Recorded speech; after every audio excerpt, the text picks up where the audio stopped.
Good Thursday, everyone, and welcome to this edition of Conversations Daily News. I'm your host, Cyrus Webb. Glad you all could join us once again. Well, we made it over the hump, and we're in the home stretch toward the weekend. We, of course, have your news headlines coming up today. We have the Truth of the Day with Mary Ellen Ciganovich, and in today's Entertainment Spotlight, you're being part of my conversation with Richard Ashworth. He's the president and CEO of Tivity Health. He's talking about a new survey. Enjoy today's broadcast. For Conversations Daily News, I'm Cyrus Webb with their Thursday headlines. In national news, 2,343 new COVID-19 cases in Mississippi, 42 additional deaths reported. The Mississippi State Department of Health reported 2,343 new COVID-19 cases in Mississippi and 42 additional deaths on Wednesday.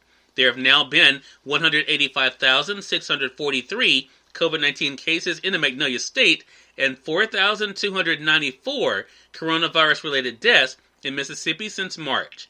More than 16.2 million people in the country have been infected with the virus, and more than 300,000 have now died, according to the data from the Johns Hopkins University. In more COVID-19 news, vaccinations reach nursing homes as California faces crisis. The first COVID-19 vaccinations are underway at U.S. nursing homes, where the virus has killed more than 110,000 people, even as the nation struggles to contain a surge so alarming it has spurred California to dispense thousands of body bags and line up refrigerated morgue trucks. With the rollout of shots picking up speed on Wednesday, lawmakers in Washington closed in on a long-stalled coronavirus relief package that would send direct payments of perhaps $600 to most Americans.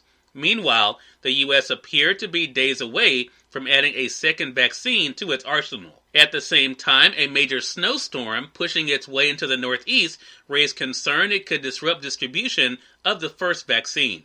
Nursing home residents in Florida began receiving shots on Wednesday after nearly 2,000 such vaccinations were administered in West Virginia on Tuesday. Thousands more are scheduled there in the coming days. Other states are expected to follow soon. The elderly and infirm in long-term care have been among the most vulnerable to the virus, and together with health workers, are first in line to get the limited initial supplies of the vaccine developed by Pfizer and Germany's BioNTech. Nursing home residents and workers account for more than one-third of the nation's 300,000 or so confirmed deaths from COVID-19. The U.S. recorded over 3,000 deaths on Tuesday for the third time in less than a week, eclipsing the peak seen last spring. New cases are running at over 212,000 a day on average, and the number of Americans in the hospital with COVID-19 hit another all-time high on Tuesday of about 113,000. In more national news, negotiators near agreement on long-delayed COVID-19 aid bill. Congressional negotiators closed in Wednesday on a $900 billion COVID-19 relief package that would deliver additional paycheck protection subsidies to businesses, $300 per week jobless checks, and $600 or so stimulus payments to most Americans. The long-delayed measure was coming together as Capitol Hill combatants finally fashioned difficult compromises, often at the expense of more ambitious Democratic wishes for the legislation to complete the second major relief package of the pandemic. It's the first significant legislative response to the pandemic since the landmark CARES Act in March, which delivered $1.8 trillion in aid and more generous jobless benefits and direct payments to individuals. As of this report, the details are still being worked out, but lawmakers in both parties said leaders have agreed on a top-line total of about $900 billion, with direct payments of perhaps $600 to most Americans and a $300 per week bonus federal unemployment benefit to partially replace a $600 per week benefit that expired this summer. In business news, Fed keeps rate near zero, but sees brighter economy in 2021. The Fed Reserve said Wednesday that it will keep buying government bonds until the economy makes substantial progress, a step intended to reassure financial markets and keep long-term borrowing rates low indefinitely. The Fed also reiterated after its latest policy meeting that it expects to keep short-term benchmark interest rates near zero through at least 2023. In more business news, Wall Street ends wobbly day near records after Fed meeting. Stocks ended a wobbly day with mixed results on Wednesday after the Fed Reserve pledged to keep buying bonds until the economy makes substantial progress from its virus-wrecked state. The S&P 500 eked out a gain of 0.2%, even though most stocks in the index fell. The tech-heavy Nasdaq closed at another all-time high, and the Dow Jones Industrial Average fell slightly. And finally, in entertainment news, Gloria Gaynor to perform at Times Square New Year's Eve. The New Year's Eve celebration in Times Square will be a celebration of perseverance, honoring essential workers and featuring Gloria Gaynor singing her anthem, I Will Survive, organizers said on Tuesday. Other performers include Cyndi Lauper and Billy Porter. Cyrus Webb, Conversations Daily News. It's now time for the Truth of the Day with Mary Ellen Ciganovich. Enjoy. Hi, this is Mary Ellen with your Truth of the Day. Improve your communication skills.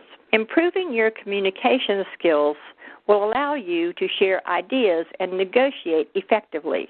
When words, phrases, sentences are not spoken clearly, communication can lead to conflict. Take the time to choose your words carefully, as this will enable you to express your ideas and minimize conflict. Make an effort to really listen to people instead of thinking about what you will say next to prove your point. Your discussions will become mutually collaborative efforts rather than two people merely wanting to be heard. Today, practice interactive communication so you can create a positive outcome to any discussion.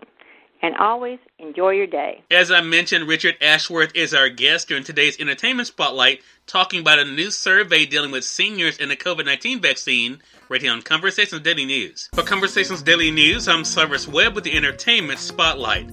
Pharmacist Richard Ashworth joined me recently on Conversations Live, the radio show, to talk about a new survey dealing with seniors taking the COVID-19 vaccine. Information you need to know. Here's a bit of that conversation. Richard, this survey that Activity Health did, talk to us about why you all decided to survey seniors to see what their take was on the vaccine. Yeah, so we did the survey for really one reason, which was just to help. For us, it was important to help understand and discover the concerns and the challenges. That way, we can help on the communication and coordination side, either between the government and the public markets, just to help seniors understand the choices they have. What were some of the things that you found that were some of the concerns for seniors when it came to the vaccine? Well, good news first, Cyrus. So the first is 85% of our respondents said that at some point they do plan on taking the vaccine. So I think that's good. However, only half of the respondents said that they plan to take it immediately, or like within the first month. And actually, a third of them said they're a little hesitant and they're going to wait at least 3 months. So why is that? Well, the number one reason is they're worried about the side effects. In fact, 84% of them said they had concerns about the side effects. And 2 out of 3 respondents believe they're going to have to wait anyway to get the vaccine. And then 60% of them are worried about how much it's going to cost. Wow. Why does the potential rollout of the vaccine, Richard, seem to cause additional challenges for seniors? Because it seems like one of them, especially because of the temperature, that's going to be an issue. But what are some of the things that you're hearing? Yeah, I think on the logistics and distribution side, you have issues like refrigeration or where to get it. On the senior population side, it's a little bit more like we've asked them to physically distance. They might have some transportation concerns. Where do they get accuracy of information? They also have some hesitation because like even some of the regular population, is this vaccine going to give me the virus? In the clinical trial, were seniors part of the clinical trial? So I think starting with long-term care facilities and a rollout is actually going to provide some comfort to the population. And I also think it's really important that you go to trusted places to get information. Cyrus Webb, Conversations Daily News. We thank you all for tuning in to this edition of Conversations Daily News. We'll be back with you guys on tomorrow to wrap up this week. Until then, I'm your host, Cyrus Webb, saying as always, enjoy your day, enjoy your life, enjoy your world. Thank you all for choosing Conversations Daily News today. Let's make today amazing.